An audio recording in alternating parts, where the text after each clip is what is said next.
स्थानीय Obra intermediate college में सरकारी धन के भयंकर दुरुपयोग का एक विचित्र मामला प्रकाश में आया है।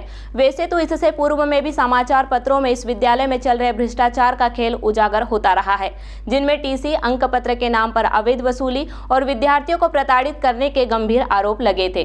लेकिन इस बार भ्रष्टाचार के तमाम रिकॉर्ड तोड़ते हुए करोड़ों के सरकारी धन का दुरुपयोग अप्रैल 2023 से ही होने की सूचना मिली है। दरअसल ओबरा नगर के इस बहुचर्चित विद्यालय को मात्र 300 रुपए प्रति माह पर डीएवी को देने के बाद लाखों रुपए वेतन पा रहे वहां के शिक्षकों को भी फ्री में डीएवी को दे दिया गया है। मतलब साफ है, ये शिक्षक वेतन तो सरकार से ले रहे हैं, लेकिन संभवतः निगम प्रबंधन के दबाव में नौकरी प्राइवेट संस्था डीएवी की कर रहे हैं। प्राइवेट संस्था डीएवी इन्हीं फ्री के शिक्षकों से पढ़वाकर छात्रों से मोटी फीस वसूल रही है, जो पहले की फीस से लगभग 45 गुना अधिक है। आजाद भारत के इतिहास में यह पहली घटना है जिसमें सरकारी शिक्षकों को प्राइवेट संस्था में नौकरी के लिए बकायदा प्रतिनियुक्ति भी दिया गया है। यह बात ना तो शिक्षकों और ना ही जनप्रतिनिधियों को पता है, और अगर इन दोनों को ही पता है तो निश्चित ही ढोल के अंदर बहुत बड़ा पोल है। कदाचित शिक्षक भी इस भ्रष्टाचार में शामिल है। यह भी पता चला है कि डीएवी प्रधानाचार्य कक्षावार वास्तविक फीस बताते नहीं और शासन के स्पष्ट निर्देश के बाद भी जो भी लेनी है उसे दीवार पर लिखवाते भी नहीं।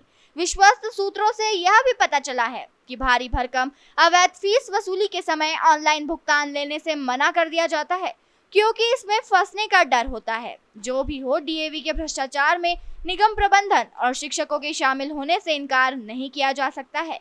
यक्ष प्रश्न यह है कि इतने बड़े पैमाने के आर्थिक भ्रष्टाचार को उजागर कौन करेगा?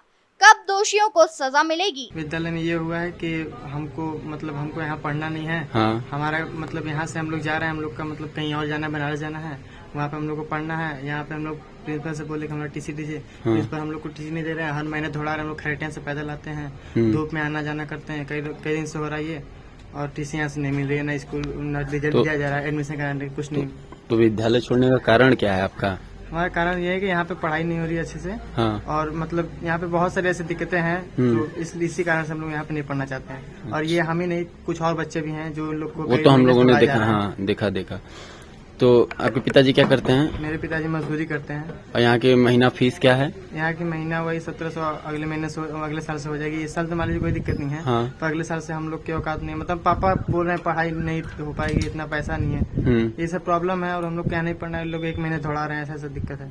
अच्छा, तो आपको कब से झिलाया जा रहा है? ये लमसम 1-2 महीने से हो रहा है कि 1 हफ्ते बाद हो, 2 हफ्ते बाद हो, और हम लोग धूप में आते हैं, धूप में जाते हैं प्रधानाचार्य द्वारा। यस। जनजागरण संदेश के लिए जिला संवाददाता धर्मेंद्र कुमार दुबे की रिपोर्ट।